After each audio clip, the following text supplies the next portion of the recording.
Jésus t'aime. L'écran s'ouvre sur une ruelle étroite de Hong Kong.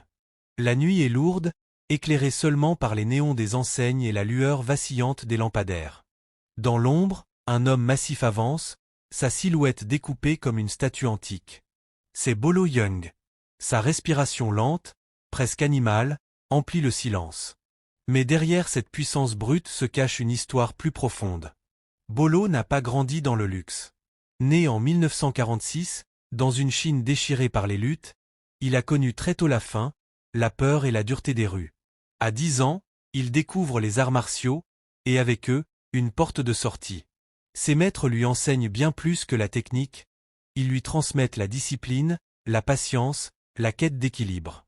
Un soir, alors que les échos des manifestations grondent dehors, Bolo prend une décision irréversible. Il quitte la Chine. La traversée est un pari insensé. Nager dans l'obscurité, franchir la rivière Shenzhen, braver la mort. Lorsqu'il atteint enfin Hong Kong, ses poumons brûlent, mais son avenir s'ouvre. C'est là, dans ce carrefour grouillant de culture, qu'il forge son corps. La musculation devient son temple. Les haltères remplacent les murs de son enfance, et chaque muscle sculpté devient une victoire. En 1969, il est couronné champion de musculation de Hong Kong. Les projecteurs l'attendent. Le cinéma ne tarde pas à le remarquer. Sa carrure impressionne, ses yeux hypnotisent. Les studios Shaw Brothers l'accueillent. Dans leurs films, Bolo devient l'ombre, l'ennemi, la menace. Ses personnages ne parlent pas beaucoup. Ils n'en ont pas besoin. Un seul regard suffit à faire trembler l'écran. Puis arrive l'année 1973. Enter the Dragon. Sur le plateau, deux forces se rencontrent. Bruce Lee, le petit phénix, rapide, flamboyant, charismatique. Bolo Yeung, le colosse, solide, mystérieux, imposant. Tous les opposent, mais très vite, une alchimie se crée. Entre deux prises, les rires éclatent, les discussions s'enchaînent. Bruce partage sa philosophie, Bolo l'écoute, admiratif. Ils ne sont pas simplement collègues, ils deviennent frères d'armes. Et pourtant, quelques semaines plus tard, la nouvelle tombe comme un éclair. Bruce Lee est mort. Le monde s'arrête. Bolo, lui, reste figé. Son frère, son modèle, n'est plus. Derrière sa carapace d'acier, il ressent une douleur qu'aucun combat, aucune discipline, ne peut apaiser. Des années plus tard, devant les caméras, Bolo brise enfin le silence. Ses mots sont simples, mais chargés de larmes invisibles. Bruce n'était pas seulement un combattant. Il était une âme en feu. Il vivra toujours. La caméra zoome sur son visage. Derrière ses yeux d'acier, on distingue une lumière fragile, celle de l'amitié, celle du souvenir. Dans cet instant, Bolo n'est plus le colosse des écrans. Il est un homme, marqué à jamais par la rencontre d'une légende. Le plateau de tournage de Hong Kong résonne des coups, des cris et du bruit des caméras. Sous un soleil implacable, deux hommes se tiennent face à face. D'un côté, Bruce Lee, mince, nerveux, ses yeux brillants d'une intensité presque surnaturelle. De l'autre, Bolo Yeung, massif, musclé, la carrure d'un gladiateur. Les figurants murmurent. Certains doutent encore de la légende de Bruce. L'un d'eux ose s'approcher, le défier. Bruce sourit, un sourire bref, presque triste. Je ne veux pas me battre. Mais le défi est lancé. En une fraction de seconde, son pied s'élève, frappe, et l'homme s'écroule, inconscient. Silence. Les témoins restent bouche bée. Bolo, observant la scène, ne peut s'empêcher de murmurer. Mon Dieu, il est trop rapide. Les jours suivants, entre deux scènes de combat chorégraphiées, Bruce et Bolo s'entraînent ensemble. Bruce lui montre le Jeet Kune Do, ses mouvements fluides, adaptés, imprévisibles. Bolo répond par la force brute, par des frappes lourdes comme des marteaux. Tu frappes comme un ouragan, dit Bruce en riant. Et toi comme la foudre, réplique Bolo, sourire aux lèvres. Leur complicité est palpable. Hors caméra, ils deviennent des frères.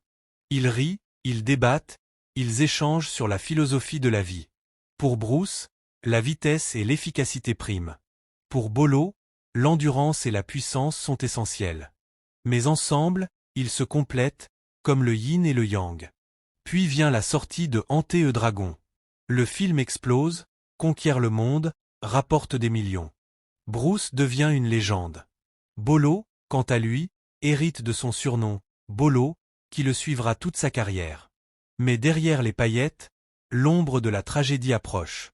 Bruce, le petit phénix, s'éteindra bientôt, laissant son frère de combat seul, avec des souvenirs brûlants et un respect éternel.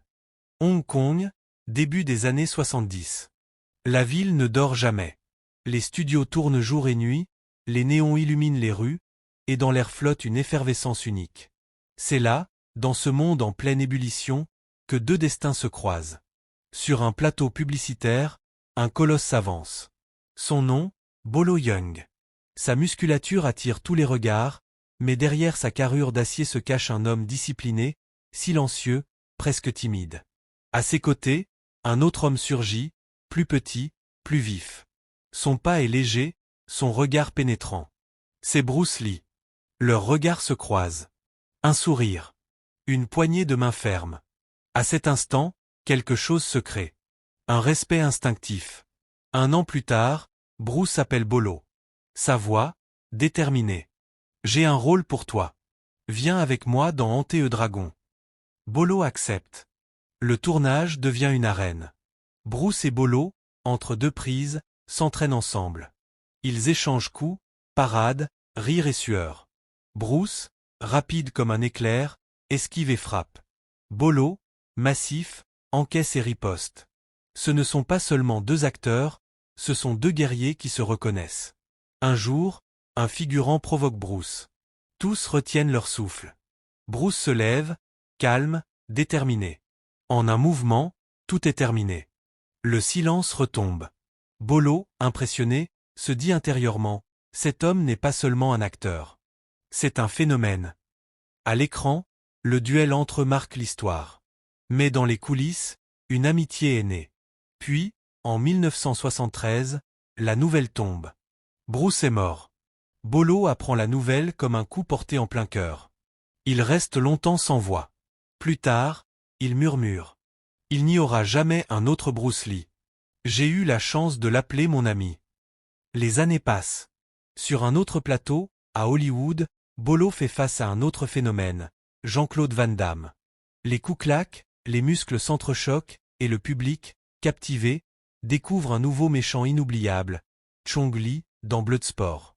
Encore une fois, Bolo impose sa marque. Mais au fond de lui, une pensée ne le quitte jamais. Chaque combat, chaque scène, chaque triomphe est aussi un hommage à Bruce, l'ami perdu, le frère d'armes disparu trop tôt.